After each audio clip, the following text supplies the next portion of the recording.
آج ایک دوست کے ساتھ بات چیت چل رہی تھی اور میں نے ان سے کہا کہ پاکستان نے 1947 کے بعد خوشی کے دن دیکھی ہی نہیں ہے. ہم کبھی خوش ہوئے ہی نہیں. بس ایک مصیبت اٹھ جاتا ہے اور دوسری مصیبت آ پڑتی ہے. سمجھ میں نہیں آ رہا کہ ہمارے ساتھ یہ ہو کیا رہا ہے.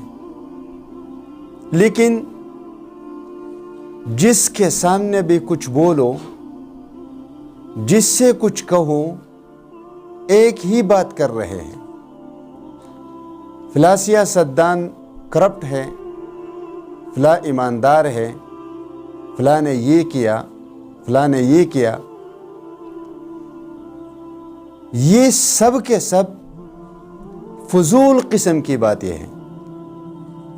میں نے آپ سے ایک مرتبہ پہلے عرض کی تھی کہ آزادی کے بعد ہمیں وہ حکمران ملے ہی نہیں جس کے سینے میں عوام کی درد کا تڑپ ہو، جس کو رات کو نیند نہ آئے عوام کی تکلیف کی وجہ سے. ایسے حکمران ہمیں ملے نہیں. اور پھر اپنی کمزوریاں، اپنی کوتاہیاں اداروں پر ڈال رہے ہیں. جب حکومت میں ہوتے ہیں تو کچھ نہیں، لیکن جب حکومت سے الگ ہو جاتے ہیں تو پاگل سے بن جاتے ہیں. پاگل سے. پی ڈی ایم کی مثال لے لو، پی ٹی آئی کی مثال لے لو کہ جب وہ حکمرانی میں نہیں تھے تو پورے کے پورے پاکستان کو آسمان پر اٹھا رکھا تھا. مہنگائی ہے، مہنگائی ہے، عوام تباہ ہو گئے. لیکن حقیقت یہ ہے کہ جب ان دونوں کو کرسی ملی تو اس کے بعد نہ پاکستان میں کوئی غریب رہا، نہ کوئی مہنگائی رہی، نہ کوئی اسلام کو کوئی خطرہ، کچھ بھی نہیں رہا. بس ان کی درد کرسی پر براجمان ہونے تک تھی. جب کرسی ملی تو سب کچھ ختم.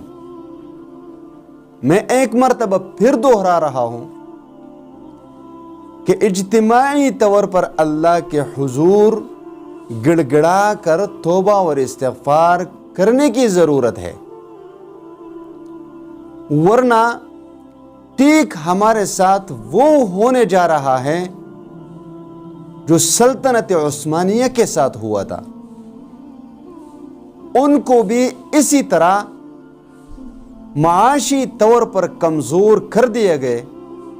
اتنا کمزور کر دیا گیا، اتنا مقروض کر دیا گیا کہ ان میں وہ قرض ادا کرنے کی سکت نہ رہی تو سلطنت تباہ ہو گئی، سلطنت ختم ہو گئی. اور سلطنت عثمانیہ یعنی خلافت عثمانیہ یہ اللہ کی طرف سے مسلمانوں کے لیے وہ نعمت تھی جس کی بنیاد حضرت عمر رضی اللہ تعالی عنہ نے رکھی تھی.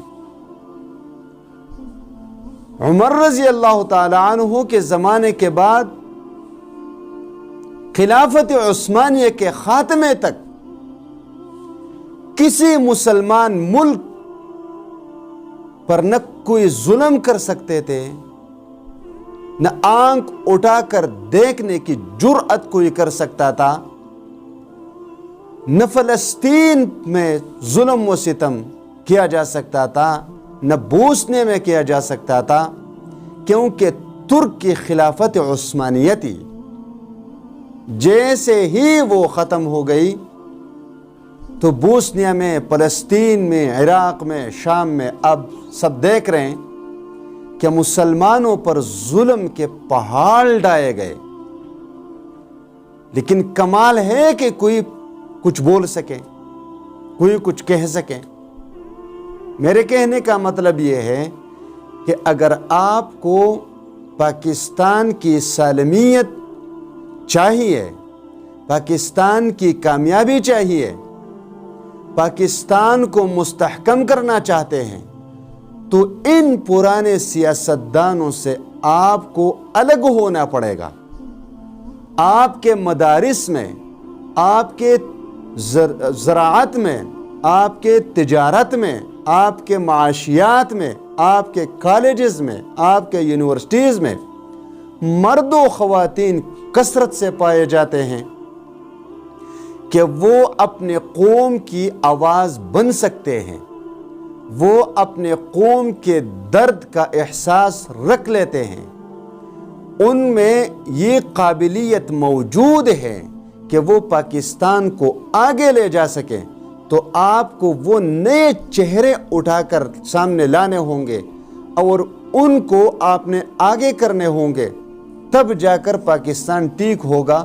ورنہ یقین کریں کہ ان پرانے سیاستدانوں میں کوئی آپ کے دکھ اور درد میں شامل ہونے والے نہیں پائے جاتے، بس ان کو فکر ہے صرف اپنی کرسی کی، اور جب کرسی چلی جاتی ہے تو فوج کو بدنام کرنے پر لگ جاتے ہیں، عدالتوں کو، اداروں کو بدنام کرنے پر لگ جاتے ہیں، اور ان کو یہ نہیں پتہ ہوتا کہ ہم یہ اپنے ملک، اپنے فوج کی نہیں، اپنے اداروں کی نہیں، اپنے ملک کی بدنامی کر رہے ہیں، اور ساری دنیا یہ سب کچھ دیکھ رہی ہے کہ یہ پاکستان میں کس قسم کے لوگ ہیں، یہ کس قسم کے لوگ ہیں۔